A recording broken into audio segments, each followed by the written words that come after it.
खंडित मूर्तियां,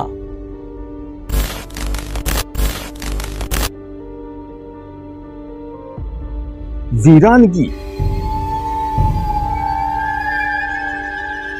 अजीबोगरीब कहानियां, सब कुछ है यहाँ।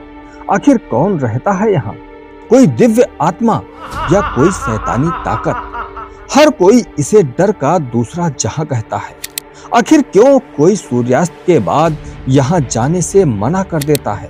आखिर क्या है रेगिस्तान के बीचों बीच वीरान मंदिरों और इन बिखरे पत्थरों का सच?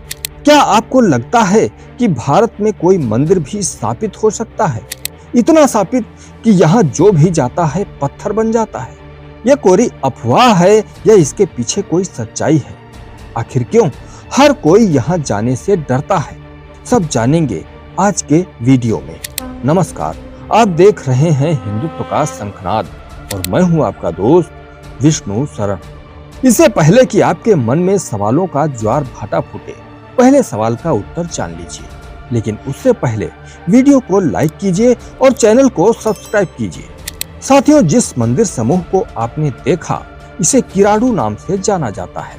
क्या आपने कभी ऐसी किसी कहानी के बारे में सुना है जहां पूरा का पूरा गांव पत्थर में तब्दील हो गया? आखिर क्यों सूर्यास्त के बाद किराडू के अंदर जाना मना है? क्यों आज भी किराडू वीरान पड़ा हुआ है?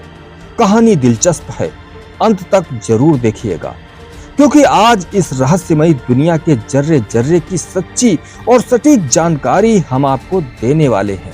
राजस्थान के बाहर के लोगों ने यह नाम शायद पहली बार सुना होगा, लेकिन राजस्थान के ज्यादातर लोगों ने कभी न कभी इस नाम को जरूर सुना होगा।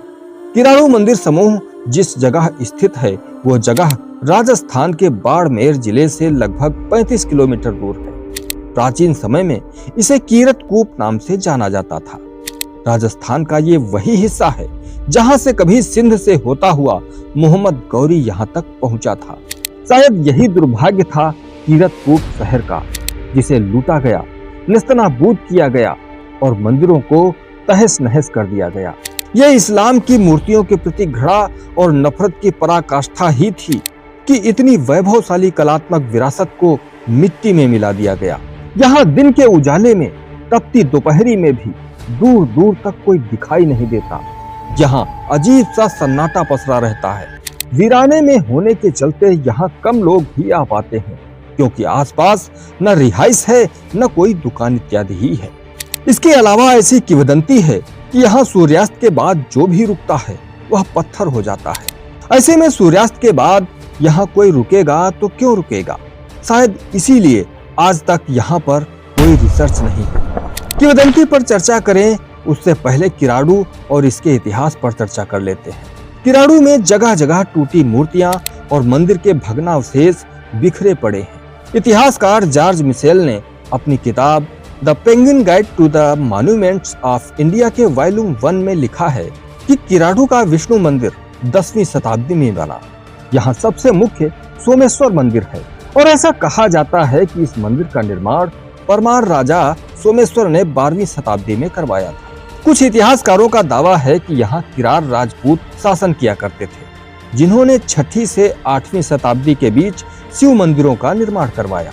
वहीं कुछ इतिहासकार यह भी मानते हैं कि किराडू का इतिहास गुर्जर प्रतिहार वंश के शासन से शुरू होता है।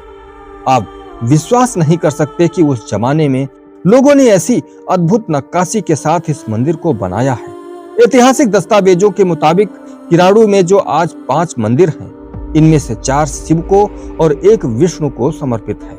यह मंदिर 11वीं-12वीं शताब्दी में बनाए गए, जबकि विष्णु मंदिर उससे भी पहले का बना पता चलता है। मोहम्मद गौरी, जिसने किराडू के वैभव को नष्ट करने में कोई कसर नहीं छोड़ी, एक एक मूर्ति को खंडित कर दिया।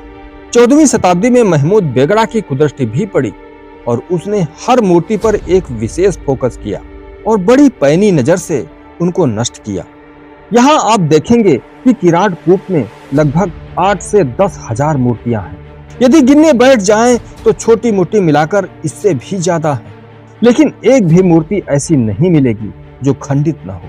किसी का कान खंडित है, किसी की नाक खंडित है, किसी का सिर खंडित है तो किसी का हाथ खंडित है।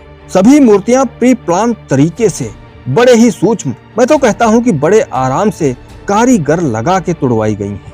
मंदिर के निर्माण, साक्ष्य और विध्वंस की बातें तो हो गई।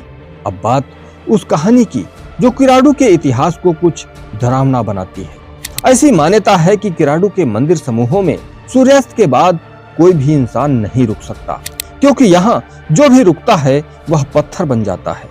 इसके पीछे एक अभिशाप की अलग अलग कथाएं सुनाई जाती हैं। कहा जाता है कि राजा सोमेश्वर के शासनकाल में एक साधु धुंधली नाथ यहाँ रहते थे। धुंधली नाथ एक बार कहीं गए हुए थे। उनके जाने के बाद उनके चेलों को किसी ने भी राशन पानी नहीं दिया, न ही उनकी मदद की, केवल एक बुढ़िया को छोड़कर। कुछ दिन बाद जब धुंधली नाथ लौटे और चेलों ने अपने गुरु को यह बताया कि यहाँ तो कोई भिक्षा भी नहीं देता, केवल एक वृद्ध महिला थोड़ा बहुत अपने घर से दे देती थी, उसी से जैसे तैसे गुजारा हो जाता था। यह सुनकर धुंधली नाथ क्रोधित हो गए। उन्होंने सोचा कि अब यह जगह छोड़ देनी चाहिए। जहाँ मान सम्मान नहीं, जहाँ दाना पानी नहीं, वहाँ कैसी तपस्या और किन लोगों के लिए तपस्या। धुंधली नाथ ने साफ देते हुए कहा कि जिस नगर के लोगों का हृदय पत्थर का है वह सभी पत्थर बन जाए। नगर से बाहर निकलते समय धुंधली नाथ को वही बुढ़िया मिली। बुढ़िया ने धुंधली नाथ से बहुत मान मनौवल की कि महाराज जी रुक जाओ, मैं आपको खाना पहुंचाया करूंगी। लेकिन धुंधली नाथ नहीं माने। उन्होंने कहा कि नहीं, अब इस नगरी में नहीं रहना, और बुढ़िया को कहा कि तू फटाफट यहाँ से निकल जा। जैसे ही दिन उगेगा जोरदार की एक आवाज होगी और सब पत्थर बन जाएंगे। यहाँ सब सूना सूना हो जाएगा, तू यहाँ से चली जा और पीछे मुड़कर मत देखना। ऐसा कहा जाता है कि कुछ दूर जाकर वो बूढ़ी औरत जिज्ञासावश पीछे मुड़कर देखने लगी और साधु के श्रापवश वहीं पत्थर की हो गई। यहाँ गांव से बाहर निकलते ही एक मूर्ति है। कहा जाता है कि वो उस बुढ़िया की मूर्ति है जो पत्थर बन गई। किराडू मंदिर समूह को राजस्थान का खजुराहो कहा जाता है, लेकिन बहुत कम लोग ही यहाँ आ पाते हैं, जिसके दो प्रमुख कारण हैं। पहला, यहाँ तक यातायात का कोई साधन न होना, और दूसरा, भूत प्रेत की कहानियां और पत्थर बन जाने का डर। ये अफवाह है या सच्चाई, इस पर शोध करने की आवश्यकता है, क्योंकि डर और वहम के कारण एक बहुमूल्य ऐतिहासिक धरोहर जीर्ण शीर्ण हो रही है। साथियों, आपका इस पर क्या सोचना है, हमें कमेंट करके जरूर बताएं। ये जानकारी अपने दोस्तों को भी शेयर करें। मिलते हैं आपसे अगले वीडियो में, तब तक के लिए वंदे मातरम, जय श्री राम।